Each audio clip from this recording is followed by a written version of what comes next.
J'ai fait des métrages et des métrages et des métrages de tissus.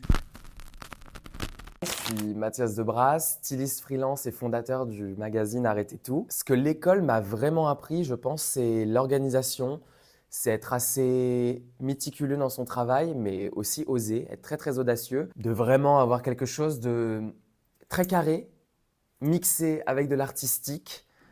Voilà, c'était des journées intenses et chargées comme on les adore. Faites de mood board, d'expérimentation textile, d'échanges avec le corps professoral. Ma collection de fin d'année, j'ai fait des métrages et des métrages et des métrages de tissus, mais surtout de plissés. Donc, je vous laisse imaginer toutes les nuits blanches que j'ai pu faire, l'arthrose que j'ai eue au bout des doigts à la fin de ma collection. Au niveau professionnel, j'ai eu l'opportunité de faire une année de stage en tant qu'assistant dans l'agence, enfin assistant styliste dans l'agence de Christina Cordula. Ce que ça m'a appris, c'est la colorimétrie technique avec les foulards, etc.